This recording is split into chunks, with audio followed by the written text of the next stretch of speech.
हरे कृष्णा। अध्याय 5वां, श्लोक नंबर 22। ये ही संस्पर्शजा भोगा दुःखयोनया एव ते अधि अन्तवन्तः कौन्तेय न तेषु रमते बुद्धः। इसका अर्थ, बुद्धिमान मनुष्य दुख के कारणों में भाग नहीं लेता जो कि भौतिक इंद्रियों के संसर्ग से उत्पन्न होते हैं। हे कुंती पुत्र, ऐसे भोगों का आदि तथा अंत होता है, अतः चतुर व्यक्ति उनमें आनंद नहीं लेता। इसका तात्पर्य, भौतिक इंद्रिय सुख उन इंद्रियों के स्पर्श से अद्भुत है जो नाशवान है, क्योंकि शरीर स्वयं नाशवान है। मुक्त आत्मा किसी नाशवान वस्तु में रुचि नहीं रखता। दिव्य आनंद के सुखों से भली भांति अवगत वह भला मिथ्या सुख के लिए क्यों सहमत होगा। पद्म पुराणों में कहा गया है, रमन्ते योगिनो नन्ते सत्यानंदे चिदात्मनि इति रमापदेनासौ परम ब्रह्म विधीयते। इसका अर्थ, योगी जन परम सत्य में रमन करते हुए अनंत दिव्य सुख प्राप्त करते हैं, इसीलिए परम सत्य को भी राम कहा जाता है।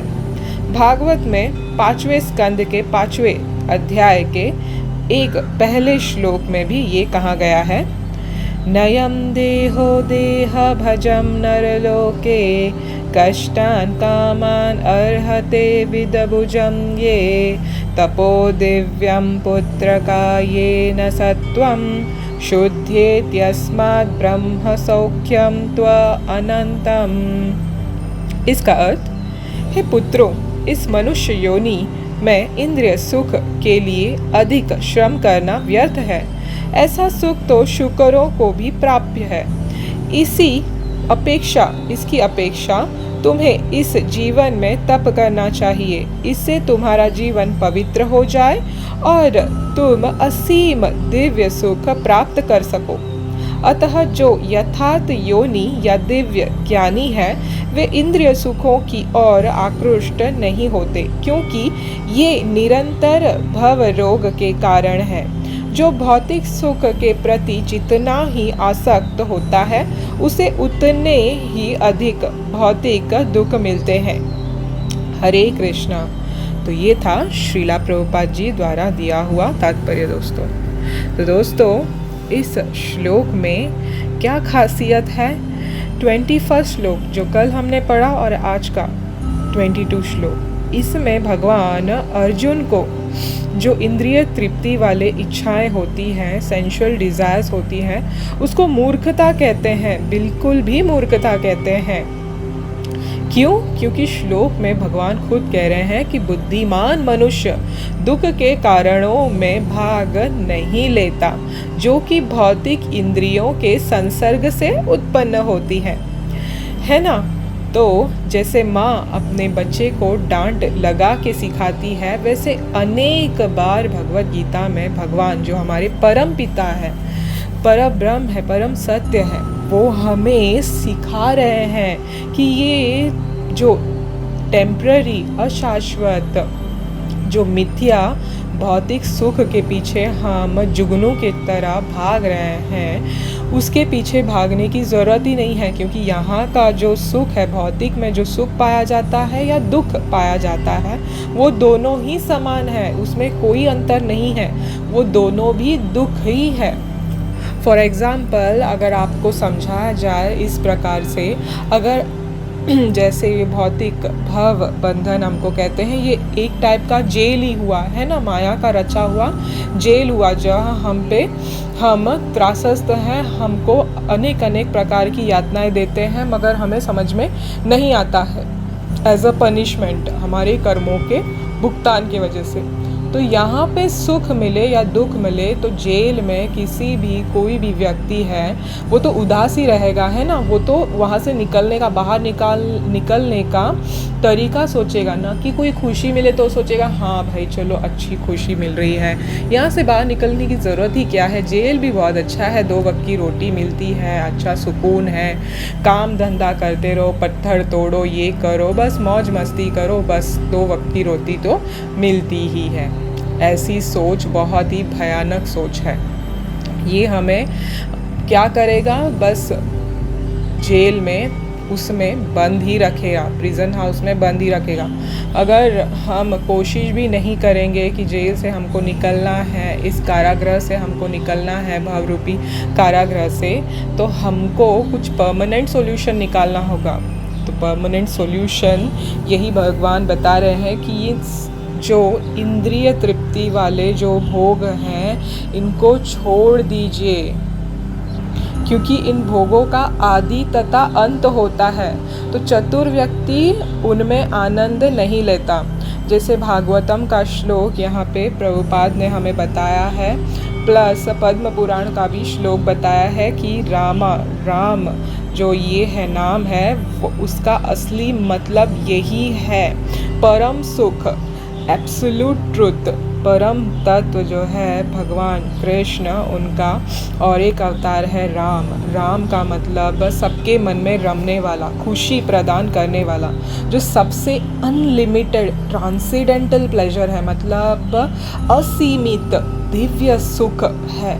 इसको जो निरंतर हम अनुभव कर सकते हैं जब हम भगवान के संपर्क में आते हैं। तो जीव यहाँ वहाँ की भौतिक सुख की वजह से भूल चुका है उसे, तो वो याद दिलाने के लिए भगवान ये हमें यहाँ पे बता रहे हैं कि टेम्पररी मिथ्या सुख के पीछे भागना बंद कर दो और शाश्वत सुख को पाने की कोशिश करो। वो है दिव्य सुख, दिव्य आनंद की, असीम दिव्य सुख की प्राप्ति करो।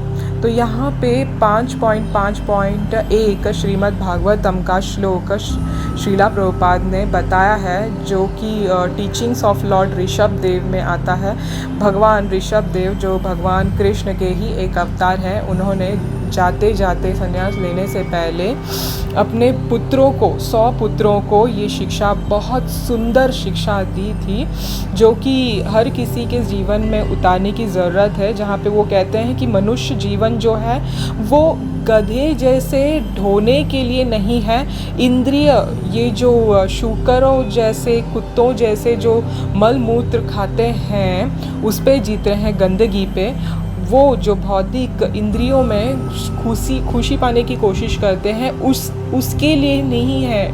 ये जो इंसान का ज़िंदगी हमें मिला है, ये हमें ईश्वर प्राप्ति के लिए मिला है, भगवत सुख प्राप्ति के लिए मिला है, जो हम व्यर्थ में भौतिक मिथ्या सुख के पीछे भागने में लगे हैं। ये जो इंसान का शरीर है, ह्यूमन लाइफ है, इसे तपस्या के लिए है, ये तप करना चाहिए और हमारा जीवन इसको पवित्र करना चाहिए। क्यों? ताकि वो दिव्य, असीम दिव्य सुख प्राप्त कर सके, अनलिमिटेड ट्रांसेंडेंटल प्लेजर, जो सिर्फ हमें भगवान कृष्ण के ही संगति में मिल सकता है।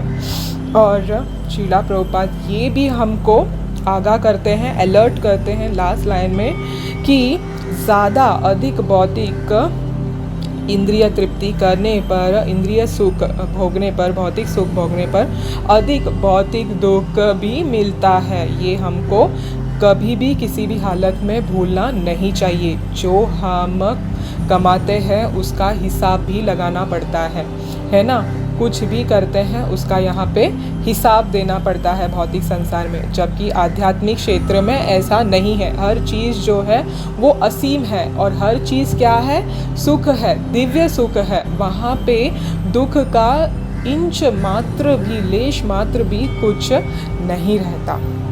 दोस्तों, जैसे यहाँ पे बताया गया है सुख, दिव्य सुख के बारे में, तो अभी थोड़े दिनों में रामनवमी आने वाला है। तो राम जी की कथाएं तो आपने बहुत सुनी होगी, और रामायण तो हर किसी को पता है, तो भी सुनकर पढ़कर हर एक व्यक्ति जिन्होंने इसको अनुभव किया है सुनकर पढ़कर, उसके नेत्रों से अश्रु ज़रूर आई होगी भगवान की कहानी सुनकर, राम जी की, है ना। इतने मर्यादा पुरुषोत्तम, इतने मतलब इतने परफेक्ट से भी परफेक्ट ऐसे भगवान ने दर्शाया है मनुष्य रूप का। ये ये दिखाया है कि हमको ऐसे जीना चाहिए। मतलब भगवान हर चीज़ हमको सिखा रहे हैं, चाहे वो भगवत गीता के माध्यम से हो या अवतारों के माध्यम से हो। और राम अवतार तो स्पेशली इंसानों के लिए कैसे जीना चाहिए, ऐसे इंसान रूपी बनकर भगवान ने हमें क्या दिया है, ज्ञान दिया है कि ऐसे इंसान होना चाहिए। तो क्यों ना हम भगवान राम की कथाएं सुने रामनवमी तक और अपने चित्त को उनमें लगाए रखें, ताकि हम उस दिव्य सुख का अनुभव करें उनके संगति पाकर। तो कथा ऐसे है कि जहाँ पे हम देखते हैं कि अधम योनियाँ हमेशा त्रास देने में रहती है, मुश्किलें देने में रहती है, वही अधम योनियाँ कभी कभी हमारी मदद भी करती है। तो संत महात्मा जैसे कहते हैं, वासुदेवम सर्वम इति सर्वम खल्विद ईश्वर ब्रह्मा। तो ये सब शास्त्र और संत बोलते हैं कि हर जगह भगवान को ही देखिए, सब चीज़ में भगवान को ही देखिए, तभी आपको भगवान साक्षात दिखेंगे। तो एक बार की कथा में ऐसे पता चलता है, जहाँ पे तुलसीदास बाबा जी जिन्होंने रामचरित मानस का निर्माण किया था, वो गंगा से नहा के हर टाइम एक जगह से गुज़रते थे। तो नहाने से पहले वो कुला करके और शौच वगैरह करके निकलते थे वहाँ से, तो एक ही लोटा इस्तेमाल करते थे। तो उस लोटे में जो पानी बचता था ना, तो वो पास में एक बरगद का पेड़ था, उस पेड़ के तले में डाल देते थे। तो डालते थे रोज़, तो उस झाड़ पे एक भूत बैठा करता था। तो उनके संत महात्मा की कृपा उस पे छिड़क होती थी, तो उसको बहुत आनंद मिलता था। मतलब उसका अधम शरीर से उसको जो त्रास प्राप्त होता था, उससे उसको रिलीफ मिलता था, समाधान मिलता था, तो बहुत खुश हो गया था। तो बहुत दिनों के बाद ऐसे रोज़ उन्होंने करते थे।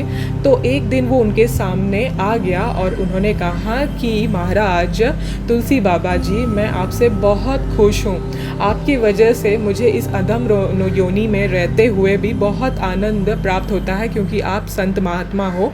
आपके स्पर्श मात्र से ही, छूने मात्र से ही हमारी अधम योनि का उद्धार होता है। तो आप मुझसे मांगिए कि मैं आपको क्या मदद करूं। तो देखिए दोस्तों, इससे हमको सीखना चाहिए कि हर एक जीवात्मा के प्रति हमको अच्छा भाव होना चाहिए, प्रेम भाव होना चाहिए, सद्भावना होना चाहिए, तब वो भी हमारी मदद करेंगे। तो तुलसी बाबा के इस व्यवहार से वो इतना खुश हो गया कि उसने उनको मदद के लिए, हेल्प के लिए हाथ आगे बढ़ाया। तो तुलसी बाबा ने कहा कि मुझे क्या तुम मदद कर सकते हो। तो उसने कहा आप कुछ भी कहिए, मैं आपको मदद करने के लिए रेडी हूँ। तो तुलसी बाबा ने सोचा और कहा, मेरा तो एक ही इच्छा है जीवन में, वो है श्री राम से मिलना, उनको साक्षात देखना। तो भूत ने कहा, ये तो मेरे लिए पॉसिबल नहीं है, क्योंकि मैं अधम योनि में हूँ, मगर मैं आपको उसका आइडिया बता सकता हूँ। तो तुलसी बाबा ने कहा, क्या आइडिया? तो उसने कहा कि आप हनुमान जी से मिलिए, तब आपको वो राम जी से मिलाएंगे, है ना। दुनिया चले ना हनुमान के बिना। और वैसे ही जैसे इस भजन में कहते हैं, दुनिया चले ना श्री राम के बिना, राम की चले ना हनुमान के बिना। जैसे भगवान की भक्त के बिना नहीं चलती और भक्त की भगवान के बिना नहीं चल सकती, ऐसे दोनों में इतना असीम प्रेम है। और हनुमान जी तो इतने बड़े भक्त हैं श्री राम जी के कि भगवान रामायण में हम देखें तो हर टाइम हनुमान जी पे ही निर्भर थे, अपने भक्तों पे ही निर्भर थे। ये तो लीला थी, भगवान दिखाना चाहते थे कि कितने उनके भक्त श्रेष्ठ हैं। तो उस भूत ने कहा आप हनुमान जी से भेंट कीजिए, वो आपको ज़रूर श्री राम जी से मिलाएंगे। तो अब तुलसीदास बाबा जी ने कहा कि ये कैसे पॉसिबल है, हनुमान जी को मैं कहाँ ढूंढूं। तो उस भूत ने तरीका बताया, उसने कहा जहाँ पे रामायण की कथा चलती है वहाँ पे सबसे पहले जो आके कथा के आगे आके बैठता है और सबसे आखिर में जो प्रसाद पाके निकल जाता है और बहुत वृद्ध अवस्था में होगा वो व्यक्ति, ऐसा व्यक्ति ही वो हनुमान होगा। जहाँ राम कथा होती है वहाँ पे हनुमान मौजूद होते ही हैं। तो ये सत्य कथा है दोस्तों, ये हर जगह पे देखा गया है। रामायण की कथा जहाँ होती है वहाँ पे हनुमान जी आते ही आते हैं। तो तुलसीदास बाबा जी ने ठीक है कहा और वो चले गए वहाँ पे। और राम की कथा जहाँ चल रही थी वहाँ पे वो गए और देखा कि वहाँ पे एक बूढ़े व्यक्ति बहुत ही एकदम खराब वस्त्र में आके सामने आके पहले बैठ गए और एकदम साइड में जाके बैठ गए जैसे किसी को पता ना चले। और फिर बाद में अंत में जब कथा ख़त्म हो गई, सबसे लास्ट में प्रसाद पाकर हरि चरण श्री राम जी के चरण छू कर कथावाचक को नमस्कार करके सबसे आखिर में वही निकल गए। जैसे ही निकलने लगे तो तुलसी बाबा ने उनको आवाज़ लगाई हनुमान जी करके। तो हनुमान जी तो भागने लगे, तुलसी घाट से लेकर हनुमान द्वार तक भागते ही रहे। तो वहाँ से तुलसीदास बाबा जी ने उनको कहा अरे रुकिए तो सुने तो मेरी बात। तो उन्होंने कहा, उन्होंने सुना ही नहीं। तो फिर बाद में कि मैं आपको पहचान गया हूँ हनुमान जी, रुक जाइए। तो हनुमान जी रुक गए और उन्होंने एकांत में उनको अपना असली रूप, अपना दर्शन दिखा दिया। जय हनुमान। तो तुलसीदास बाबा से उन्होंने पूछा कि आप मेरा पीछा क्यों कर रहे हो, क्या बात है, क्या हुआ। तो तुलसीदास बाबा जी ने ऐसे कहा कि मुझे राम जी से मिला दीजिए, मेरी बहुत इच्छा है उनसे मिलने की, उनका दर्शन पाने की बहुत इच्छा है। आप भी वो कार्य कर सकते हो क्योंकि आप तो भगवान राम के परम भक्त हो, सबसे बड़े भक्त हो। तो हनुमान जी ने कहा आपको राम जी यहाँ नहीं मिलेंगे। राम जी कहाँ मिलेंगे आपको? चित्रकूट में। आपको चित्रकूट जाना पड़ेगा तुलसीदास जी, आप वहाँ जाइए, आपको राम वहाँ ज़रूर मिलेंगे। तो तुलसीदास बाबा वहाँ पे गए चित्रकूट में इतने दूर से।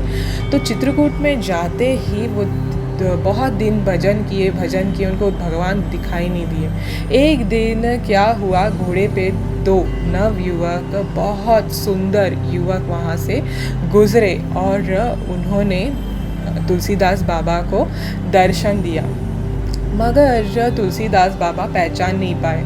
तो उन्होंने वापस हनुमान जी का ध्यान किया। हनुमान जी वहाँ प्रकट हुए और बोले क्या हुआ तुलसी जी, आपको क्यों कोई कष्ट तो नहीं है? तो तुलसीदास बाबा जी ने कहा कि प्रभु मैं इतने दिन से भजन कर रहा हूँ, सीताराम जपते जा रहा हूँ, मगर राम जी है कि आ ही नहीं रहे हैं। तो उन्होंने कहा वो आए थे हाँ, 2 नव युवक आए थे घोड़े पे चढ़कर, क्योंकि भगवान तो कोई भी रूप में आ सकते हैं। तो उन्होंने कहा मेरी तो बुद्धि चकरा आ गई, मैं तो समझ में ही नहीं आया कि वो मेरे प्रभु हैं। तो बोले हाँ, तो राम लक्ष्मण आए थे आपको दर्शन देने के लिए, मगर आप ही समझ नहीं पाए। तो बोले अच्छा।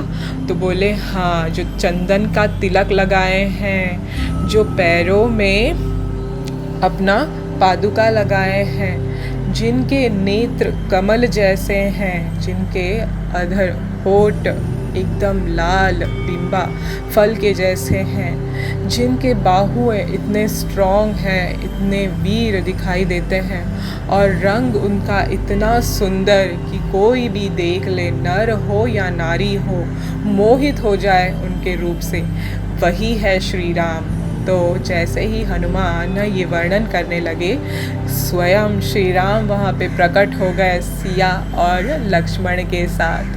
और तुलसी बाबा ने बहुत खुशी से उनके दर्शन पाए। तो इस कथा से दोस्तों हमें ये समझ में आता है कि भक्त के ही संगत से हमको प्रभु की संगत की प्राप्त हो सकती है। इन संतों की, आचार्यस की, भक्तों की महिमा जितनी भी गाई जाए उतनी कम है। इसीलिए तो चैतन्य चरितामृता में कहा गया है, साधु संग सर्वशास्त्र कहे, लव मात्र साधु संग सर्व सिद्धि है। हरे कृष्णा कृष्णा कृष्णा हरे हरे, हरे राम राम राम हरे हरे। श्री कृष्ण भगवान की जय, श्रीला प्रभुपाद की जय।